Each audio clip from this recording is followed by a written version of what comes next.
It is October 26, 2020, and welcome to the new iPhoneography podcast.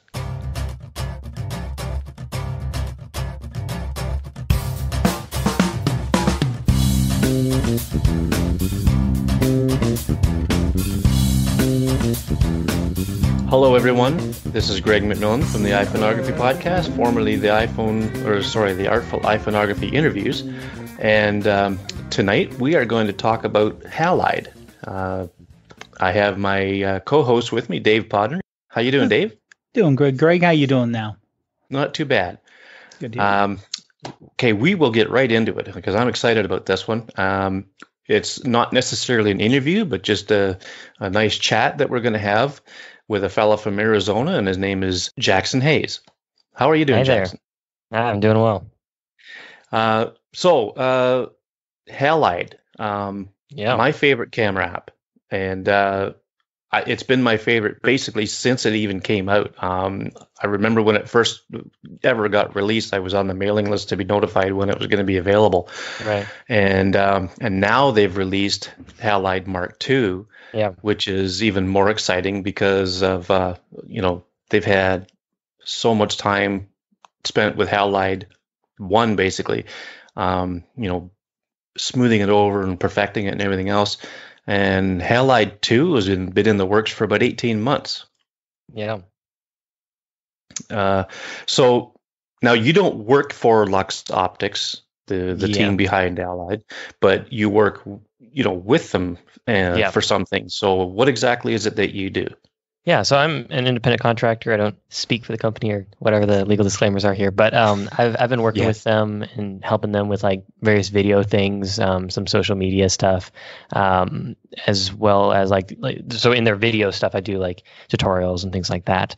But I've been doing stuff for them for a while. The first thing I did with them was the Halide Mark 1. I don't know if it was like version 1.12 or 16 or something like that. It was a little bit into it, but we did a video just kind of like walking through all the features of Halide.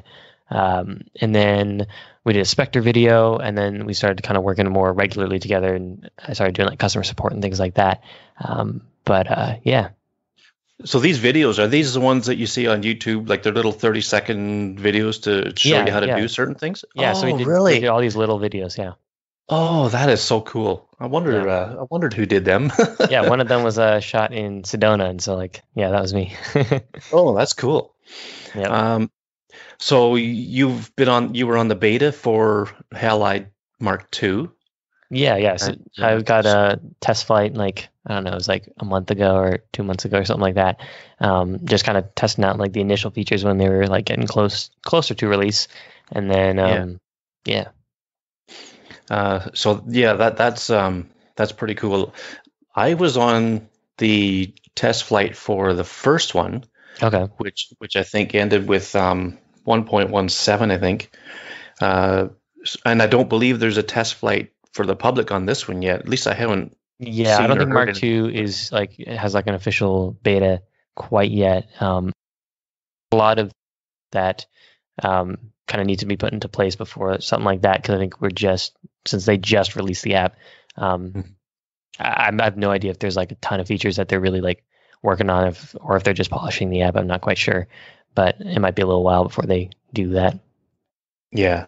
So one of my favorite features of the new version of Halide Mark II, is the instant RAW, which kind of gives you a head start in the editing process from a RAW file, even though it exports to a JPEG.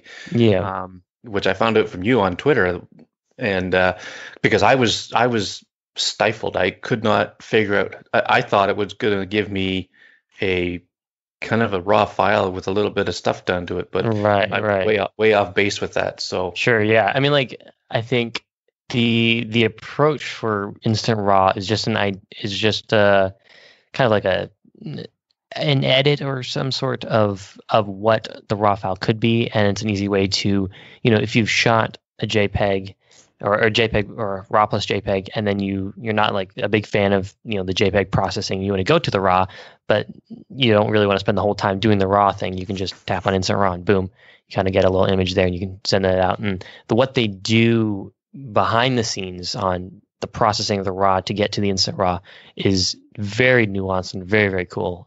Very technical with all the like tone mapping and local contrast stuff that they do is just pretty crazy, but cool. Yeah. And it's device specific too. Yeah. Because I mean, each camera, I mean, I think it's device specific, but like each camera and each iPhone, has different ways they handle the image coming from the actual camera through the image processor, ISP, image signal processor. And so, they just kind of have to, I'm guessing they just have to adjust it for each one, but yeah. Yeah, which is pretty incredible in itself, like as far as coding goes. Like, right.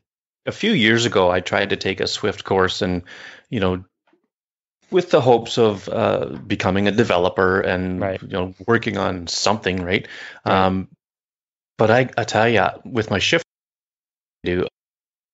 like a month or so into it, and I was so far behind, I couldn't keep up to it. Mm-hmm. It was one of those things where you have to pretty much devote 3 or 4 hours a day to it. Right. And I just couldn't do it. But so I have a very, very huge amount of respect for anybody that writes code of any kind, because I know it's so hard to do. And, Lux Optics are doing such a good job with what they're putting into Halide and Spectre. It's just amazing. Yeah, I mean, I have no idea how that even works with Swift, because I also have done some like exploring in Swift, and maybe next year when Swift UI 3 comes out, maybe I'll try to actually build this app that I've been working on for filmmakers for shot listing. But right on. It's been like I know how to put a button there, but like how do you process images? Like that just seems so like abstract to me. I just have no idea how that works. I know. Okay, so I mean, Sebastian worked at Apple, and from what I understand, he was on the design team behind some of the skeuomorphic stuff that was in iOS 6 and whatnot. Possibly, yeah. I'm not quite sure. If I remember hearing that correctly. And then Ben was on the team behind the Twitter app. Yeah. I mean, there's so much knowledge and experience right there. And then I'm not really sure what her history is, but for her just to be brought into the team, I mean, she must be pretty darn good at what she does. So she's good. Yeah. So now another one of my favorite features of Halide Mark II is, like, it was on my wish list. I think I tweeted to Sebastian about it before, because I think he put out, either him or Ben put something on Twitter that, okay, if you had a wish list for the Halide, what would it be? So I guess, and this was going back, so I guess they were thinking about this that long. And I said, how about a really fine detailed histogram? Right. So they've got the new histogram, they've got it for brightness, they have it for the RGB, and now they've added waveform, which is just mind-blowing.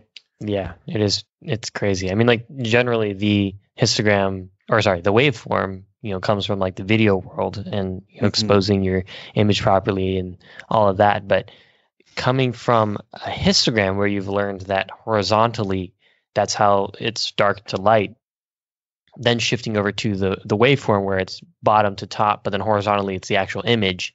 Like that can be a little bit of like a mind trip for a little bit, until you kind of play around with the exposure sliders to kind of figure out, there's the person's face, and that's why it's kind of like in the middle there. And then if I bring it up, it starts moving up, and when it hits the top and it goes flat, that means you've clipped stuff, and like all of that. It takes a little bit of learning, but it's definitely a powerful tool.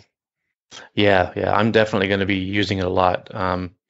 Now, Dave, he's not a Halide user, but I'm hoping that between you and I, we can sell him on it. So, Dave, if you have any questions for Jackson, go ahead, fire away. Well, like I said, one reason I tend to use the built-in app is just in terms of, it sounds kind of weird, but simplicity. Right. Just in terms of when I'm taking the photo, in terms of, because I've tried to use a couple different, not Halide, but a couple different more manual apps when it comes to taking photos, and getting it where it's like, okay, well, there's the scene I want to get, or there's the image, and now looking at the video from Halide's site, and by the way, their blog the Halide blog is amazing. Yeah. Not just because when new cameras come out, they go into such great detail. Yeah. Technical detail to know what's behind, and therefore, well, since this, camera's built this way, this is your limitation, this isn't your limitation. That is a huge help. Right. Knowing what you can do. But when I've tried other manual apps before, it's always, okay, now I want to move this. No, that doesn't look good. Why do I want to move this? I don't want to move this over here. Do I want to play with this slider here? Right. And it's like, oh, the photo looks worse since I played. It's literally like if you're someone who's just starting to draw or to paint. Right. And then you try to keep adding things to it, and you're like, oh, I should have stopped 10 minutes ago. Yeah. I mean, like, and yeah. the instant raw would be a kind of a big help there, though, just to get you saying, we're going to give you the extra power, but we're not going to make it extra complicated. Yeah, yeah. I mean, I really like the approach for Mark II in that they were trying to make as much of the UI out of the way as possible until you need it. And so like things like the manual focus dial, that thing stays out of your way unless you pull it over. And then things like the manual control, that's, behind the main, like it's a completely different mode that you have to switch into. And so, it really tries to give you a very simple photography experience right from the get-go, but at the same time providing, powerful things like raw capture or, adjusting exposure very, very easily and things like that. Right.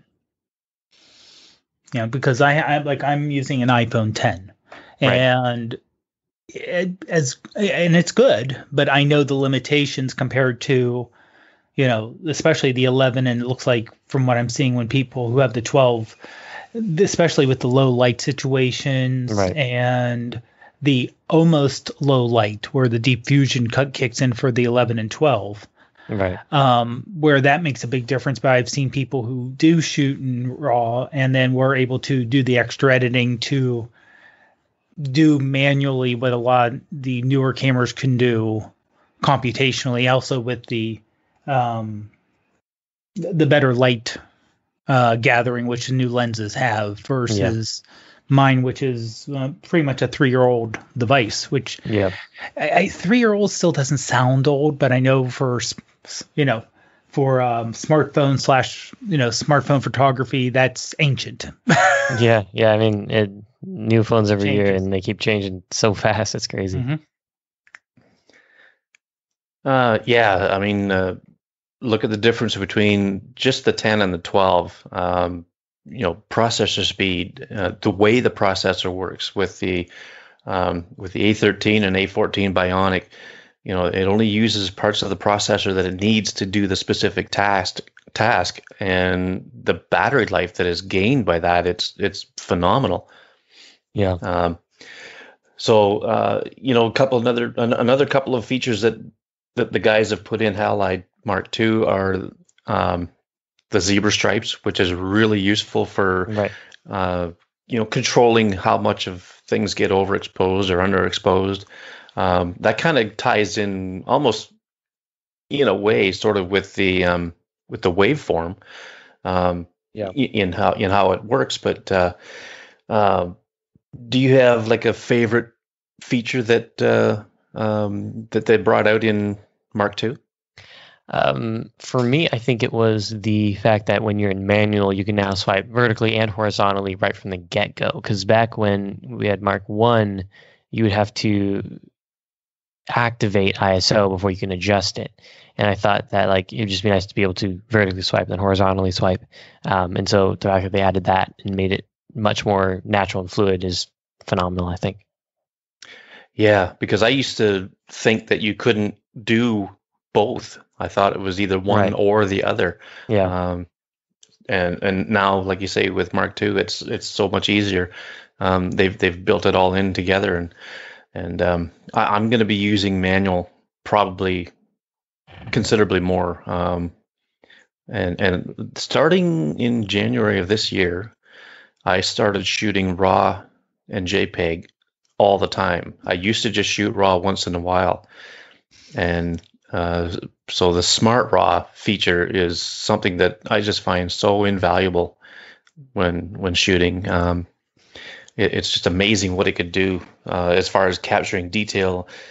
I mean, you have to always give up something to get something, and I think one of the things you're giving up with Smart Raw is maybe a little bit of noise. You have to accept a little bit of noise in the image, but as I think it was Sebastian said on Twitter, we like that.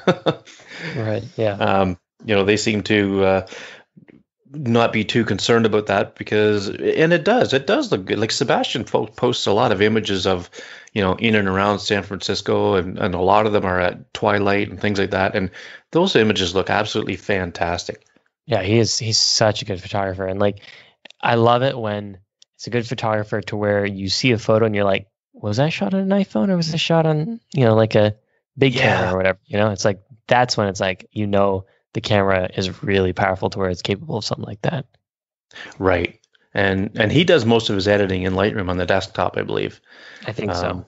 Which is fine. I mean, a friend of mine that I interviewed the other night, he basically does the same. He'll shoot on his phone. He'll shoot any wide angle stuff he does with his phone. Any long lens stuff he does with his Canon.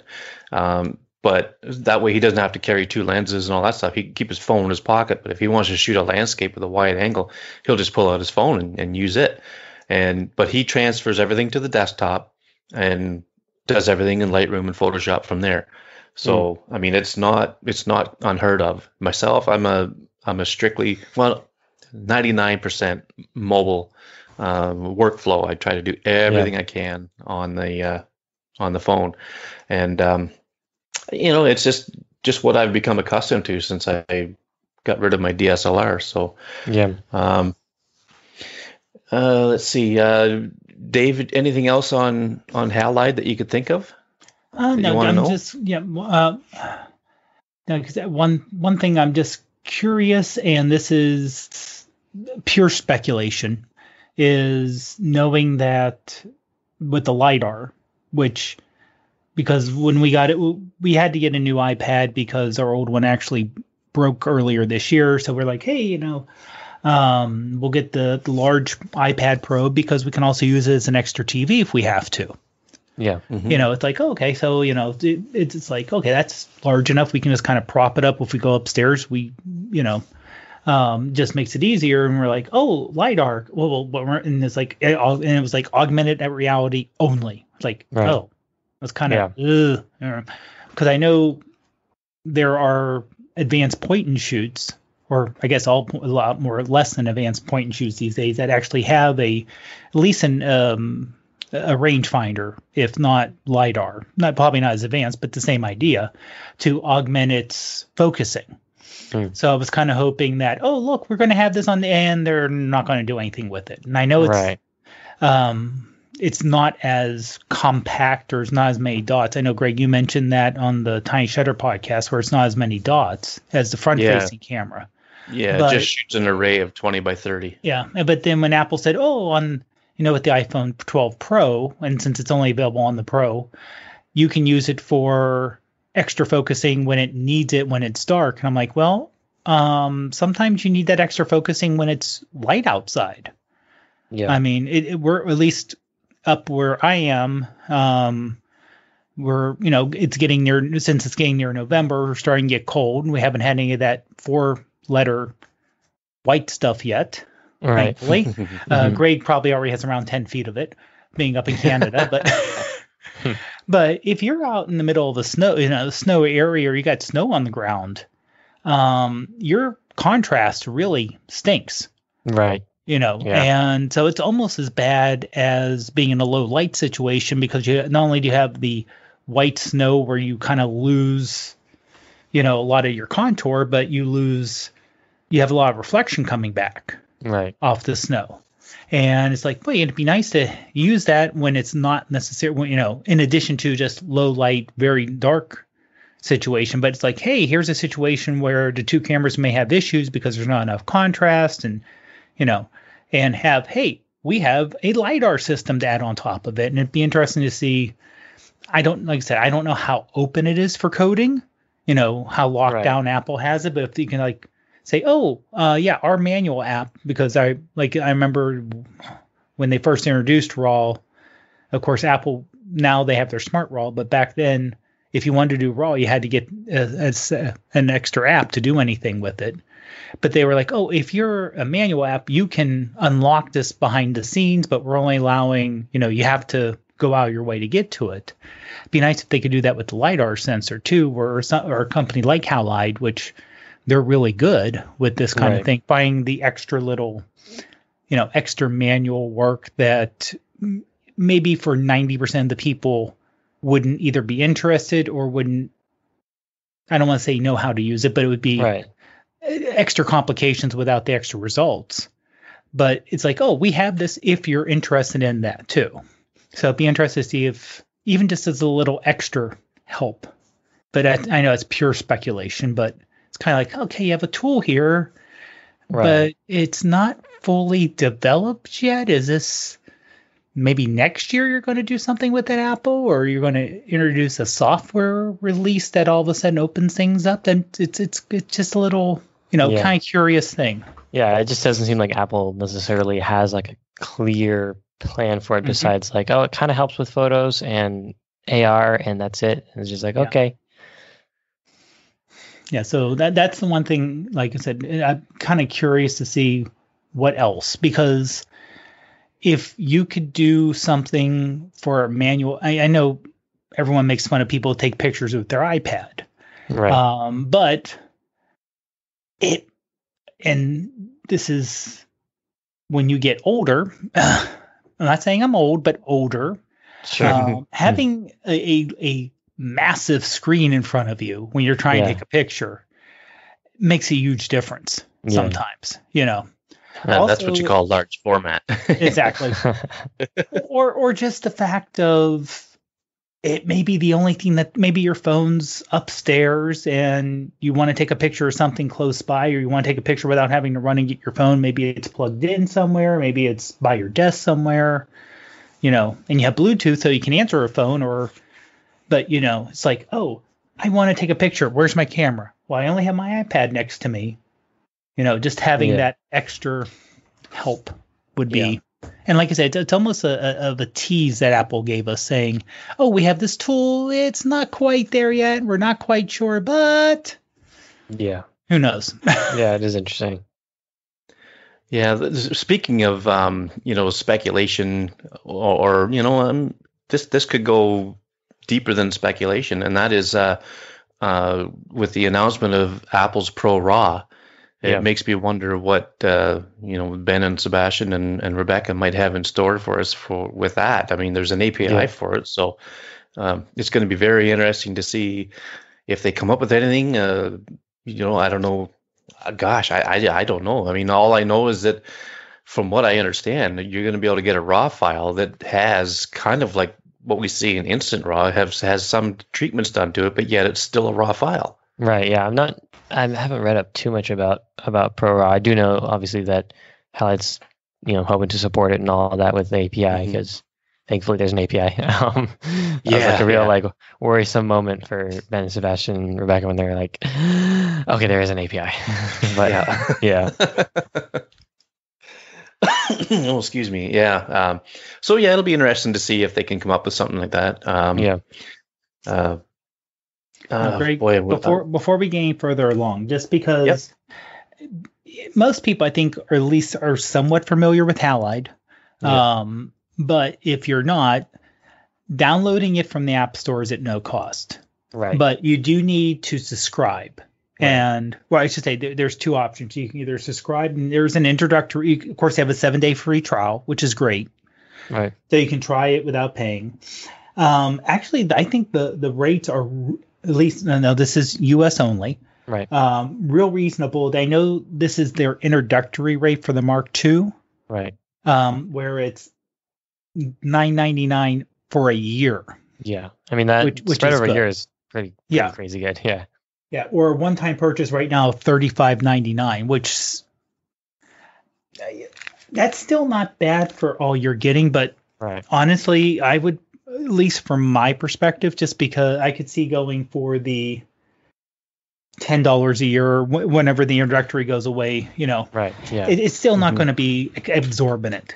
Right. Yeah. Yeah. I like their pricing strategy just because it's like $10 a year is nothing, and like some apps cost way more than that, especially for the subscriptions, where it's like $3, $4, $5 a month. And this is like $10 a year is just it's a couple of cups of coffee, right? Right. And I got to admit, when I was reading the App Store thing, the description for Halide Mark II, when I was reading it and I saw subscription or one-time purchase, I tapped on one-time purchase so fast. Because I use it every day. Right. So why not? I'm more than happy to support the team. Yeah. And so it cost me in Canada, it was like $42. Right. I've got it for good now, right? So yeah. So unfortunately there was that little snag right at the beginning when technically if you were a Mark I user and you updated, you were supposed to get the app for free, but for whatever reason that got kind of like, there's a little hiccup there. But thankfully they were able to like fix that in like an hour, which was, I don't know how they pushed that update out so fast, but yeah. Yeah, because there was a lot of buzz on Twitter about it. Right. And they got the fix out real quick. But whether I had to pay it or I didn't, I don't care. I'm more than happy to support the team. Right. In fact, I think I put on Twitter, hey, Lux Optics, your next dinner's on me, because I just paid for the one-time purchase or whatever. Yeah. But there was something else. Oh yes, the question I have for you, and I don't know if you can answer this or not, but how do I get a different icon? Because there's different icons you can get. Yeah. So right now I've got a silver one. Okay, yeah. So that's the default one. If you go into settings and then into membership, there's a change icon button. If you are subscribed, and I'm actually since I've been kind of like on hiatus because of my injury, I haven't actually been able to talk to Sebastian about the exact breakdown of what features what, and if you did the in-app purchase, then do you also get the app icons. I'm pretty sure if you're subscribed, then you get the app icons, and that's kind of like the I forget what the word is, but like kind of what comes with the membership. They said in the future that they're going to add some sort of like membership only updates and stuff like that. But if you go under membership, then you can change your icon. There are currently, if you came from Mark I, you should have the silver one, which is the default.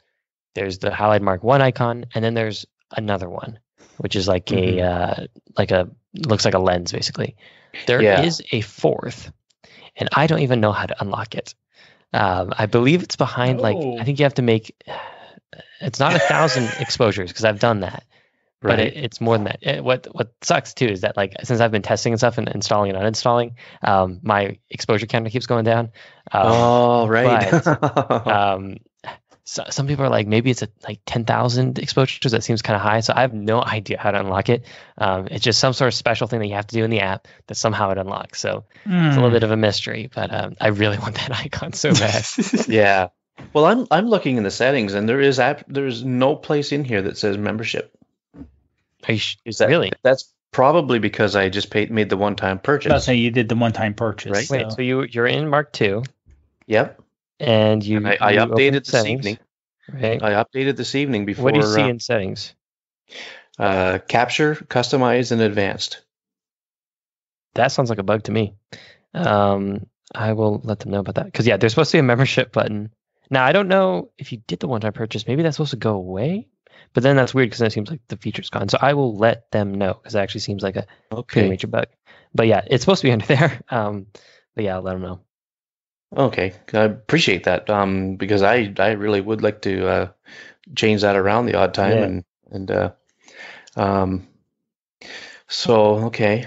Okay, now I gotta put my phone down. I gotta quit playing with Halide. Yeah, it's a lot of fun. Okay, so let's make a little bit of a shift now. We've talked about Halide here for almost half an hour. Let's talk about you now.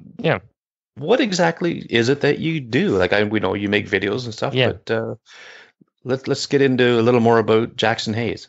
Yeah, so right now I am in the process of trying to become a cinematographer, and so that's it's this long journey, and obviously it's kind of stalled out with my current condition, but because I was in a car accident and broke my arms. But the goal is to become a cinematographer, like a commercial cinematographer. And so I've been doing a lot of YouTube, and I'm trying to transition that a little bit more to cinematography. And so, yeah, I'm going to try to shoot like, an ad, and then also shoot behind the scenes so that I can like talk about it or whatever, and like, the breakdown of the shots and things like that. But yeah, the ultimate goal is to be a cinematographer. And so it's been awesome to work with Lux to be able to, help them with their video needs and things like that. But yeah, that's kind of like the one facet, I guess, of my, of who I am, I guess, is the cinematography. The other facet is currently in the process of trying to join the Marine Corps as an officer. And so that's kind of the biggest reason why I'm actually at college, because initially, it's like the typical parents want you to go to college, so you agree for a year, and then you walk your stupid ass into a recruiting office, and then you're like, I kind of want to do this. And so, but it's really nice because the goal is to be a reservist, and so I can be a Marine, but also try to continue cinematography. And since cinematography as a freelancer would be very flexible, like I think that's going to work well. So obviously this injury kind of puts me behind a little bit, but thankfully it doesn't like completely disqualify me, because the doctor said I'm going to make a full recovery. So once that's done, I can get back to running and all that fun stuff. And thankfully it's a lot cooler here in Tucson, because it was really hot. So you'd have to get up so early to go running before it's like 100 degrees. Oh, right. Yeah. And you're in Arizona. Which part of Arizona? Tucson. So it's like south east of Phoenix. And so it's pretty hot. And so, but yeah, so I'm glad it's a lot cooler now. But yeah. Well, I'm like a couple of hours north of Toronto in Ontario, Canada. So that's cold. Pretty much imagine what it's like here. Like Dave, made a little joke about me having 10 feet of snow, but I mean, I'm glad I'm not in what is it, Denver, Colorado? They've got a pile of snow now. I think it was, I heard, but we will probably have some snowfall. I'm guessing, a month from now we might see some snow. We generally don't get much until December. Okay. But we always make the guys, when we were on Tiny Shutter, the guys would always make fun of the fact that I'd have snow like 51 weeks out of the year. What week in July or August that I might have summer. All right. Sometimes I wonder if that's the truth or not, but yeah. Do you have to get a snowplow or whatever, or do you just do it like by hand? I have a snowblower, yeah. Okay. You could fix a snowblower, but you can't fix a back. Right, true, yeah. Yeah, and it's just so nice to be able to just get out there and have it done in 10 minutes, as opposed to, and then when the snowplow goes by, it's nice to be able to blow that out instead of shoveling it. Oh, man, yeah. My parents live in Flagstaff, and so formerly I was living up there, and we get some snow, but like whenever that plow comes by, it's like a nightmare to like chop through that ice and try to get it out. It's not fun. Oh yeah, and Dave's in Pittsburgh, so he gets a lot of weather that's very similar to mine, I think. So yeah, we normally don't get it we don't get as cold as you, and the snow last couple of years have not been that bad. Yeah, I think we just have a lot more hills, so we have all those to deal with on top of when it's slick. Interesting. Right. Yeah.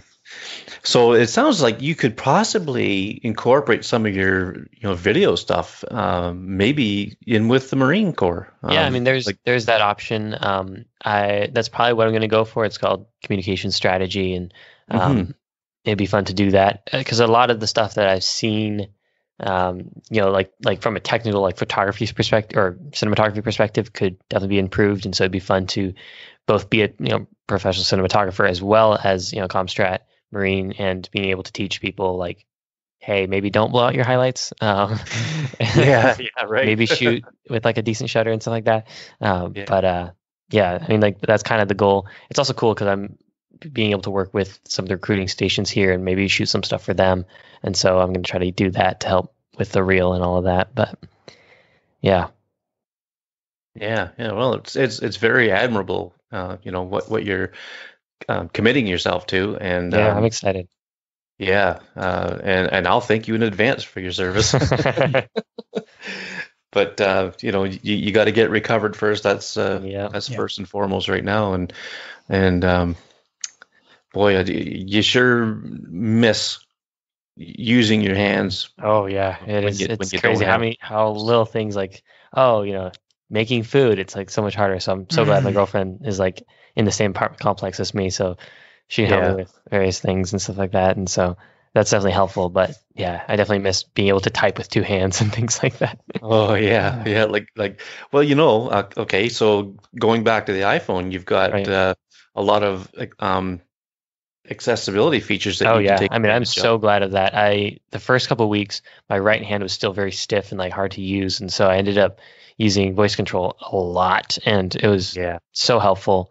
Um, but now that I can use my hand, it's a little faster. It's still just faster to use one hand, and so Yeah. also on the iPad, being able to switch to the smaller keyboard and just use like the swipe, like glide Yep. typing and all that, Mhm. that's Yeah. so helpful.